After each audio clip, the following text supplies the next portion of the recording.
അതേസമയം ഈ കേസിൽ വീണ വിജയനും മുഹമ്മദ് റിയാസിനും പൂർണ്ണ പിന്തുണ CPM പ്രഖ്യാപിക്കുമ്പോഴും പാർട്ടിക്കുള്ളിൽ അതൃപ്തിയും ശക്തമാകുന്നുണ്ടെന്നാണ് അറിയാൻ കഴിയുന്നത്. ഇഡിയുടെ വാർത്താക്കുറിപ്പ് പുറത്തു വന്നതിന് പിന്നാലെയാണ് പിന്തുണയിൽ ചില നേതാക്കൾ എതിരഭിപ്രായം പങ്കുവെക്കുന്നത്. കേസ് നിയമപരമായി നേരിട്ട് നിരപരാധിത്വം തെളിയിക്കണമെന്നാണ് ഒരു വിഭാഗം നേതാക്കളുടെ അഭിപ്രായം.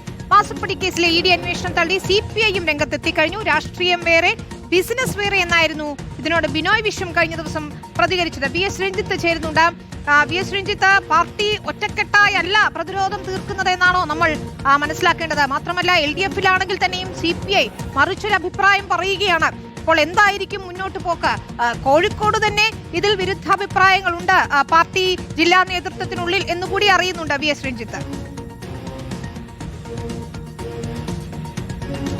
വിനിത, തീർച്ചയായിട്ടും ഇഡി പിണറായി വിജയനെ വേട്ടയാടിയ സമയത്ത് പാർട്ടി ഒറ്റക്കെട്ടായി പിണറായി വിജയനൊപ്പം നിൽക്കുകയും പ്രതിഷേധിക്കുകയും ചെയ്തിരുന്നു.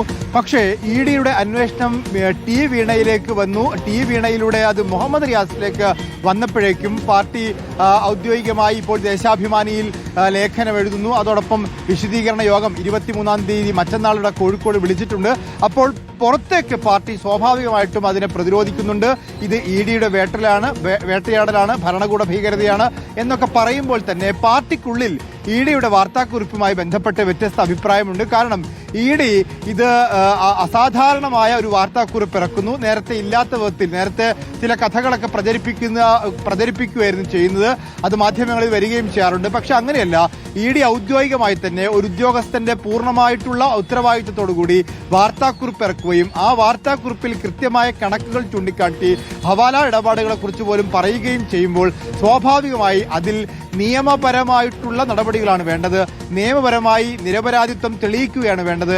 രാഷ്ട്രീയ പ്രതിരോധമല്ല വേണ്ടത് എന്നൊരു അഭിപ്രായം പാർട്ടിക്കുള്ളിൽ തന്നെയുണ്ട്. കാരണം ഇഡി ഇക്കാര്യത്തിൽ ചില കാര്യങ്ങൾ മുന്നോട്ട് വെക്കുന്നുണ്ട്. അതിൽ നിരപരാധികളാണ് എങ്കിൽ ആ നിരപരാധിത്വം തെളിയിച്ച് ഉദ്യോഗസ്ഥർക്കെതിരെ നടപടി സ്വീകരിക്കുകയാണ് വേണ്ടത്. അത്തരത്തിൽ ഒരു വ്യത്യസ്തമായ അഭിപ്രായം പാർട്ടിക്കുള്ളിൽ നിലനിൽക്കുന്നുണ്ട്. എങ്കിൽ കൂടി ഔദ്യോഗികമായി പാർട്ടി തീരുമാനം പ്രതിരോധിക്കാൻ തന്നെയാണ്. രാഷ്ട്രീയ വേട്ടയാടലാണ്, CPMനെതിരായിട്ടുള്ള മുഖ്യമന്ത്രി പിണറായിക്കെതിരായിട്ടുള്ള BJPയുടെയും കേന്ദ്ര സർക്കാരിന്റെയും നിലപാടുകളുടെ ഭാഗമായിട്ട് വരുന്ന അന്വേഷണമാണ് എന്നൊക്കെ തന്നെ പറയുമ്പോഴും പാർട്ടിക്കുള്ളിൽ ഈ വാർത്താക്കുറിപ്പ് വന്നതിനു ശേഷം എൻഫോഴ്സ്മെന്റ് ഡയറക്ടറേറ്റിന്റെ വാർത്താക്കുറിപ്പ് വന്ന ശേഷം ആ വാർത്താക്കുറിപ്പിൽ കഴമ്പുണ്ടോ എന്ന് പരിശോധിക്കണം. നിയമപരമായി തന്നെ നേരിടട്ടെ. ഇത്തരം കാര്യങ്ങളിൽ രാഷ്ട്രീയമായ പ്രതിരോധമല്ല വേണ്ടത് എന്നൊരു അഭിപ്രായം കൂടി ഉയർന്നു വരുന്നുണ്ട്. സമാനമായൊരു അഭിപ്രായം CPIയുടെ സംസ്ഥാന സെക്രട്ടറി ബിനോയ് വിശ്വം പരസ്യമായി തന്നെ പറഞ്ഞു. ഇത് ബിസിനസ്സാണ്, ബിസിനസ് വേറെ രാഷ്ട്രീയം വേറെ എന്നുള്ള ഒരു മുനവച്ച വർത്തമാനം ബിനോയ് വിശ്വത്തിന്റെ വാക്കുകളിൽ ഉണ്ടാവുകയും ചെയ്തിട്ടുണ്ട്. ശരി, അതാണ്. ഏതായാലും പാർട്ടിക്കുള്ളിൽ മറ്റൊരു ഭിന്നാഭിപ്രായം ഉയരുന്നുണ്ട്. മുന്നണിക്കുള്ളിലും CPI വ്യത്യസ്തമായ ഒരു നിലപാട് എടുക്കുന്നു എന്നതാണ്. VS രഞ്ജിത്ത് വിശദാംശങ്ങൾ നൽകുകയായിരുന്നു.